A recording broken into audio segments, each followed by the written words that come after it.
Hi, my name's Castro, and I'd like to welcome everyone here today to Lax Facts Forum. And I'm Bill Naumoff. And you know something, Frank? If you were to ask what is the fastest growing sport in North America, what would your answer be? Hey Bill, that answer is so easy. Without a doubt, it's lacrosse. And over the course of the next several shows, we hope to inform our viewing audience why lacrosse, often referred to as the creator's game, is soaring in participation and popularity at every single level. Lax is fast, it's fun, and it's furious. It's easily the greatest game on grass or turf. Well, you know something? I think that's why we're doing this show, just to show what lacrosse is to our kids, ourselves, and I bet you they're very interested in hearing where did it start. Well, let's do that right now, Bill. That. With a history that spans centuries, lacrosse is the oldest continuously played sport in North America. The sport is rooted in Native American religion and also played to resolve, dispute, and sick and resolve strong. Some native lacrosse still. Ironically, lacrosse also served as a substitute for war. Stories tell that many as 1,000 players per side from the same or different tribes took turns engaging in a violent contest. Contestants played on the field as long as 15 miles. Can you imagine 15 miles? Games sometimes lasted for days. Some tribes used a single pole, tree, rock for a goal, while other tribes had 2 goals posted through which the ball had to pass. Balls were made out of wood, deerskin, baked clay, and stone. The first mention of the Native American game into the modern lacrosse began in 1636, Frank. That's a long time ago, Bill. I can't even imagine that. That was even before you. Thanks. At that time, some type of lacrosse was played by tribes scattered throughout what is now southern Canada and all the parts of the United States. French pioneers began playing the game avidly in the early 1800s. Now I can start relating 1800s. Canadian dentist W. George Beards standardized the game in 1867 with the adoption to set the field dimensions, limits to the number of players per team, and other basic rules. You know, New York University fielded the nation's first college team in 1877. We currently have in our colleges around over 1,000 teams, and 3,000 high school lacrosse teams from coast to coast. I'll tell you what, it's come a long way. Bill, it sure has. In fact, that 3,000 number that you talked about, those are varsity type programs. That doesn't even incorporate the fact that there's several thousand other club teams. And we are going to talk about how Peters Township has come a long way, having been a club team for a number of years. And we'll get into some specifics and some exciting information. You know, when I first started, oh, how many years ago that was? Of course, people in the audience are laughing, but there was a lot of club sports in colleges. I was very fortunate that Ohio State was a varsity sport and wasn't a club. So I enjoyed it immensely, but you're right. I thought clubs have fallen away and the schools have taken them on, but go ahead. Well, absolutely. Like I say, the programs have come across throughout the United States, have come forth, and they're moving right along. I think we're going to take a real short break and come back and talk specifically about some things that have occurred in Peters Township, as well as a couple other exciting ideas. And see if we get our audience involved. Okay. And how they can participate and tell us how they feel. Okay, sounds great, Bill. We'll see you in a couple minutes. Okay.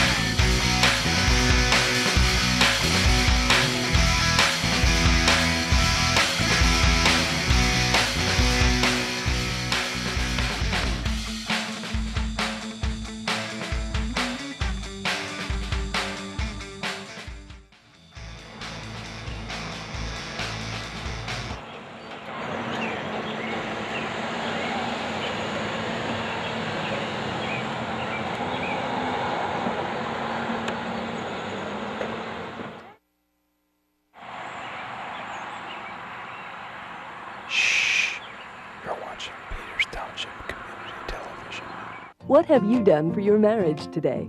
I gave my wife a hug this morning. I told her I love her. Instead of sitting on the couch, I helped clean up. I cooked my husband's favorite breakfast. I sent my husband a love email. What have I done for my marriage today? I gave her a call and say thinking of it. I gave her a call and say thinking of it. And the kids. I did her hair this morning. I think it looks pretty good. We're going to the museums as a family. What have I done for my marriage today? I made my wife coffee and breakfast this morning. It's going to be her birthday next week, so I've been spending time today making arrangements to make that extra special. Oh, we're spending the day together? I bought her an orchid. Hassan was able to let me sleep in by taking care of him in the morning. I read the newspaper to my wife, and it cracked her up. She's still laughing. What have you done for your marriage today? Small changes can make a world of difference. Get started at foryourmarriage.org, a message from the Catholic Church.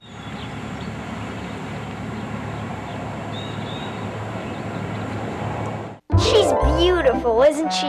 I love the big kitchen. I'm afraid it's a little too expensive. If you want it, we can go with a conventional loan. I can get you prime plus a half with no points for 30. Or we can do a hybrid that converts to a 1-year adjustable in 7. If that won't work, I know a lender who might go with 0 interest, 0 down, and a reamortization after 5. Huh? Find out how to protect your money and credit at econforyou.org. Just sign here.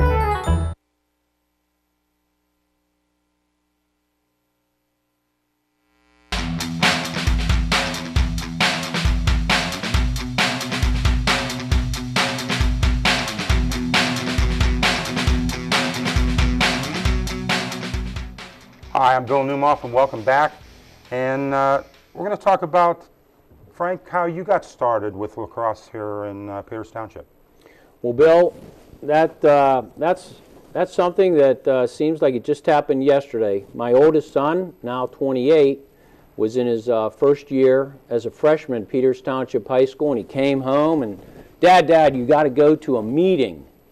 And they're, okay, great. What's the meeting about? He says, we're going to have a lacrosse team. And I said, okay, I will be there. Let me know when and where. And I said, by the way, you know, what's lacrosse? So that's pretty much how it started for Frank. So you guys went to a meeting, you became a coach? No coaching. Raised my hand a few times, had a few ideas. The next thing I know, I was nominated to become the president of our association. I remained in that capacity for the first 10 years of our program, and you know, that's how it began for me. So it was not a sanctioned school sport? Oh, absolutely not. We were a pretty highly organized group. Let me say this, I mean, if it wasn't for a lot of high quality people that helped get it off the ground and were very, very committed and dedicated. In thinking back, there was some women, Sandy Myatich, Jan Smith, Doris Nadalin. They were very instrumental in the glue that held the program and the association together, trying to get it off the ground. I remember our very, very first game. We played the Foxes at Fox Chapel. It was a 22-0 blowout, 22-zip. Us? No, Bill. We were a brand new program, and they were a pretty seasoned program. So we got our, you know what, kid? 22-0. I mean, for people that might equate that to a football score, that might be an 88-0 type contest. So it was an ugly first game, but we endured. We improved each and every game. Unfortunately, that first season, we did wind up going 0-14. But we really laid the groundwork, I think, a commitment to excellence in reference to our program, and we continue to grow it from that point forward. Okay, so you started this program.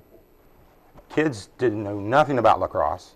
Absolutely nothing. So what did you do to develop them so that they would become better, as they have been? We had, as I mentioned, a lot of dedicated parents, and certainly our coaching staffs over the years as well. We got through that inaugural kickoff year and survived. In fact, in year 2, we actually, because of the enthusiasm in the district, We added a JV team in year 2, so that was our first feeder-type program into our varsity. I mean, our first year, we only started with 23 boys in this program. And year 2, as I mentioned, JV team. So we continued to progress. Year 2, I believe our record was 9 wins and 10 losses. Of course, we were very, very far away from playing the premier teams, the elite teams at that time, Mount Lebanon, Swickley Academy, Shadyside Academy. So those teams wouldn't even play us. So when did you start the middle school program? Glad you asked that question. That was year 3. In looking at our first 2 years, reflecting on that, I knew we were improving dramatically, but again, as I mentioned, for us to get to that elite status, I knew we had to do something differently. Otherwise, we'd never get to the next level. So I went home one night after our second year, and I told my wife, I'm going to start a middle school program. And of course, her reaction was, you're absolutely out of your mind. And I said, well, we've known that for a long time, but I'm committed to this, and in order for us to get to the next level, that's what we need to do. So 1997, we formed our first middle school team. It was comprised of 28 boys in grades 4 through 8. We had only one team, and again, we took our lumps that first year. Why did you involve 4th grade into the middle school? Isn't there a big difference in size? Yeah, there really was. Possibly for a little selfish reason. I had, in addition to my son Joey, who was a sophomore. Here it comes. Well, I had 4 younger kids at home. I had one that was in 4th grade and one was in 5th grade. So they were part of that first team, first middle school team at Peters Township. So we continued to progress, obviously. Again, that first year, the middle school took their lumps. No wins, possibly 12, 15 losses, but we got better, we improved, we continued to add teams, and you know, going back to the high school a moment, I'm happy to say that at this point in time, we have over 75 players. We have a varsity program, a junior varsity program, and even a freshman team this year. So how many kids are, let's say, out for the high school, out for the middle school? All told? Well, let's go middle school. Well, middle school, we anticipate once again in 2009 to have 5 teams, and they'll be comprised in grades 4th through 8th. Right. In fact, we have an upcoming registration Saturday, January 31st, and we'll talk a little bit more about that here in a few moments. But we have over 125 kids at the youth and middle school level, and another 75 at high school. So over 200 participants, having grown from that initial group of warriors of 23. So it's been how many years prior to, and for all of you to know that high school is now taking on the varsity sport? Absolutely. For the first time we're going this year. WPIAL, WPIAL. It's incredible. Now, have we had success stories as far as younger kids going through the program and becoming successful as we know it? Oh, I'll tell you, Bill, we've had tremendous success. I mean, we have a lot of student athletes who over the years that have gone on and fared very, very well at high levels of lacrosse in numerous collegiate colleges throughout the United States. I would think that without a doubt, our greatest success story is a young man by the name of Kevin Castro. What position did he play? Kevin came out as a midfielder, and I think in the course of our show we're going to talk a little bit to our audience about the different positions and certainly equipment, rules of the game, and that sort of thing. But he was a middie for us, 7th grade.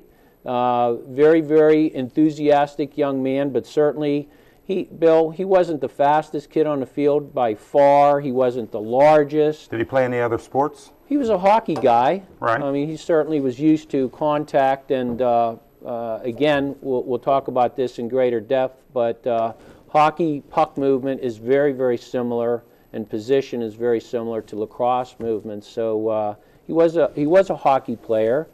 But as I was saying, he certainly wasn't the most gifted athlete in the history of Peters Township lacrosse. But I do want to say, in my opinion, and I've witnessed over 1,500 lacrosse games dating back to 1996. He is by far our most tenacious lacrosse player. Certainly a tremendous success. Do you think in our future, and hopefully this is not going to be the only one that we do, shows-wise, do you think we can have him in as a guest, talk to him? Well, let me say this. There's probably not a finer quality young man out there. I would certainly like to think that Kevin might want to become part of our show and show us firsthand some of the NCAA rings that he has collected. I didn't tell you where he played collegiately.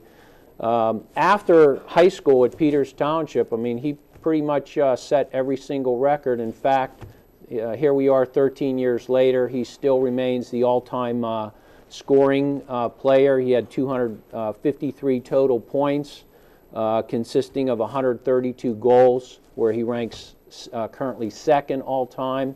But more impressive to me, he has 121 assists. So he was a consummate team player. He knew how to go to the cage hard and score, but he certainly gave up the ball and made everyone else around him a much, much better player.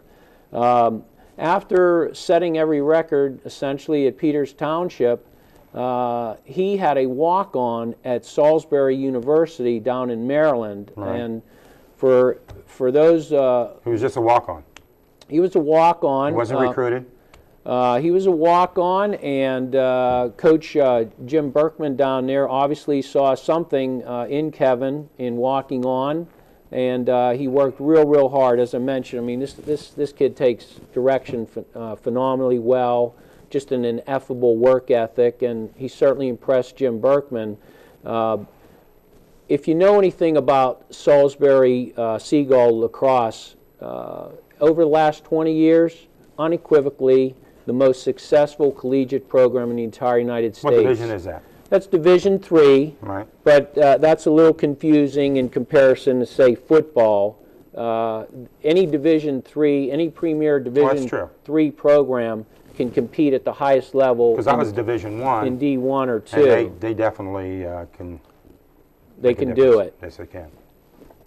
Salisbury University, 20 years, 8 NCAA championships. Wow. Kevin Castro played at PT 2001 through 2004, went down there for 4 years. His senior year, he became captain.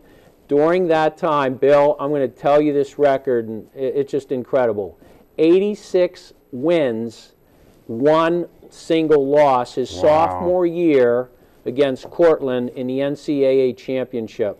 So maybe he'll show up with them 3 NCAA rings, and our audience might have an opportunity to send some comments. I hope we get that opportunity. Great young man. Again, I'll get in touch with them and see where we can go from there. But if I can take this opportunity in reaching out to our audience, whether you've played lacrosse in the past and got away from it, or you're thinking about playing it, grades 5 and 6 especially, please log on to our website for more information about this sport, this phenomenal sport. It's exhilarating, it's exciting, and parents, it's safe. We're going to talk a little bit about that down the road. We have a website, ptboyslax.com. That's for our youth and middle school players. Right. And if you're a 9th grader, 10th, 11th, 12th, and you want to get into our program at the high school level, also we have a great website, and that would be ptboyslax.org. So again, a lot out there, a lot available for all the student athletes in our community, and we certainly hope that you come back and tell us a little bit about what you think on the great game of lacrosse. There again, we want you, the audience, to give us any comments that you may have, any concerns, anything that you would like us to know about lacrosse. You have our emails, which will be at the bottom of the screen. We definitely want your input. And hopefully, from Frank and I, we'll be here again and look for your comments. And we thank you very much. I think we want to wrap it up, Bill. It's been fun. Again, I want to talk about those websites. They should be at the bottom of our broadcast. I think I might have mentioned the incorrect one at the high school level. It's ptbla.org, high school level, and ptboyslax.com at the youth and middle school level. So again, this is Franco Castro. Naumoff. It's been fun. PT Lax Facts Forum. We welcome your comments, and we hope to see you real soon. Thanks, and have a great, great week.